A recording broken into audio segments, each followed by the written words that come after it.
Welcome back to A Country Boy Can Cook. I'm working on another recipe this morning. I'm doing the final segment of a cooking cornbread dressing. I've got it in the oven for 30 minutes, so I was going to fix my breakfast. I've looked on the internet lots of times. I study through the internet. That's the only way I can learn. But anyway, I see a lot of red-eye gravy recipes, and I'm thinking, what the heck are you talking about? They never had flour in them. They just had really coffee. And I've looked at that. Where did red-eye gravy come from? Well, it started a long time ago on the cowboy cookouts at their on the chuck wagons. Let me get this up here. Got my skillet on the burner here, and they needed to clean their skillet out after they had cooked lots of stuff on it. So they would pour coffee onto it.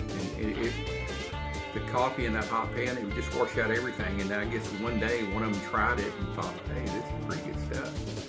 So that's how, my information, that's how it began. So I'm going to show you this morning. Get this up here so you can see. Alright. I've got some ham left. Get this out of here. Ham is a pretty good buy, I mean, compared to other meats. It lasts a long time in your fridge. I don't have a lot of this left, just a hair. So, this is a spiral cut, no bone. I'm just going to tear it off, small pieces. That's my favorite part.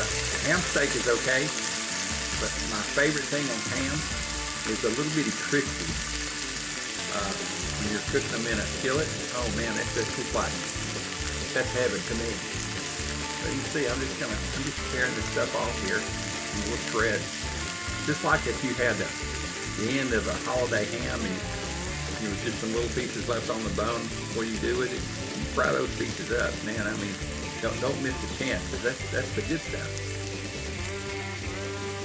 So, that's what I'm doing this morning. It may not have been on the bone when I got it, but I'm going to pick it up because the flavor is here. And with red-eye gravy, it's really here. Alright. Get me a towel and get this moved back over on my burner. Got the burner on about medium. Alright, back with you. You can see this ham's got some crusty pieces on it. It's got some flavor, what it is. And I started out with a little butter in this pan because it wasn't very fat. So here's what I do. I just scoot it all to one side because this ham is going to be cooked and finished in a sauce, a red sauce as you might say, of red-eye gravy. So I just take my coffee, when I'm drinking the same coffee, just black. I'm going to turn it up to high here for a second.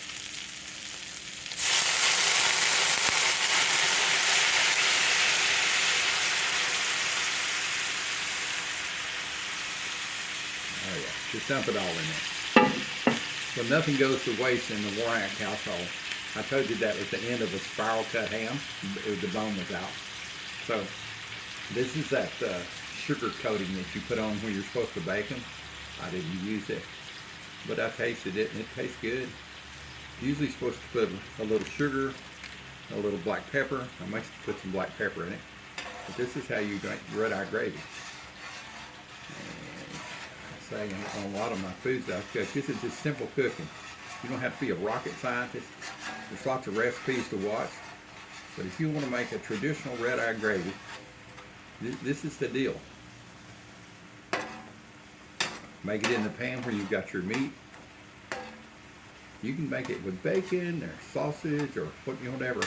It's usually done with ham. Back on the trails years ago, they had dried hams they'd carry with them. They weren't eating any of the cattle they were driving because they were getting too much money off those cattle.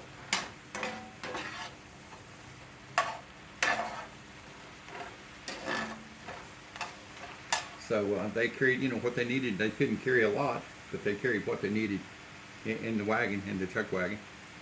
So let me bring you around. This is almost ready. Now this is not a thick gravy. I mean, this is not like something you'd see real thick. This is more of a pan sauce, because it was just started from drippings that they were throwing away. They're cleaning their pans out with coffee. All right, let's get this sweet goodness out of here. Ham pieces, sauteed or cooked or whatever you want to call it, in red-eye gravy. This is the real deal, Lucille.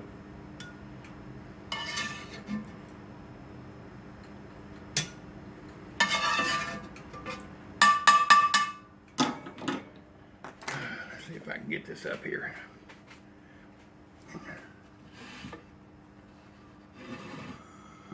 If you're new to my channel and you see me struggling with my lifting stuff, I had a heart event about a year ago. I couldn't use my hands or legs, or couldn't walk or talk. Well, I could talk, but that's it.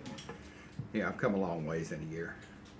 So I still don't have strength in my hands, but we'll pour this red-eye gravy over here. Let's see here. There it is. There's some goodness, boys and girls. I mean, like you wouldn't believe goodness.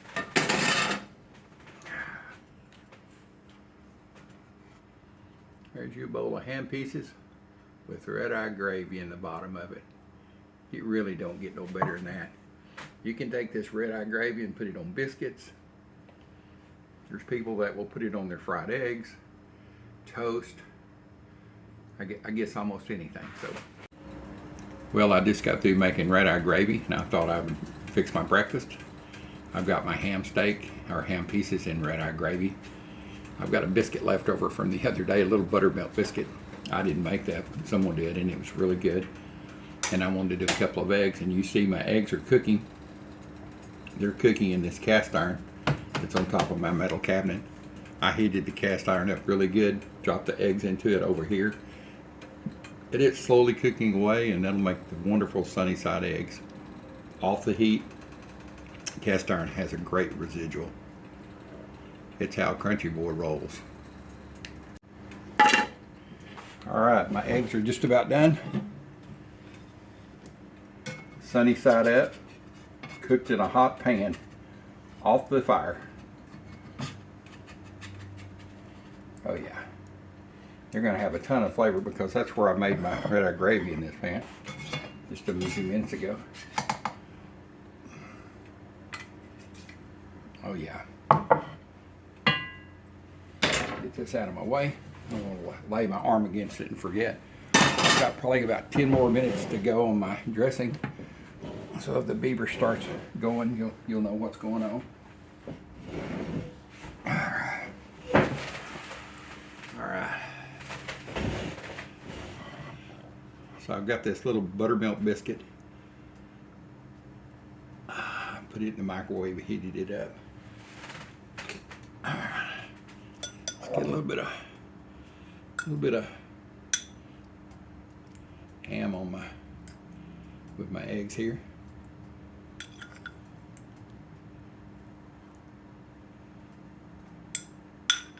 This is really how Country Boy rolls. I take every advantage, like putting in that pan, heating it up, and sticking it over here, turning off the fire.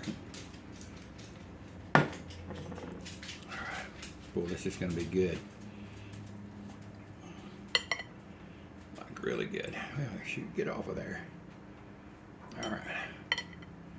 Here's how you put your red-eye gravy on. You can see it in the bottom here now. You put a little bit over you. See this? A little bit over your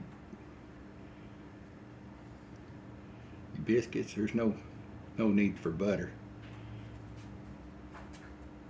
And a little bit over your ham. Gild the lily, as they say. A little bit black pepper on my eggs. No salt needed, because the salt in the ham. Let's get this around here so you can see it. Oh yeah, There she is, boys and girls. A country boy eating good. Well, I hope you enjoyed my red-eye gravy recipe and how it's kind of morphed into my breakfast. I thought, maybe a lot of people don't know what to eat red-eye gravy and ham with. I mean, it may be just an American deal. I really don't know. But anyway, enjoy. And if you have any questions on how to make it, please leave me a comment. And thanks for being part of the old dude's world, riding shotgun with me every day.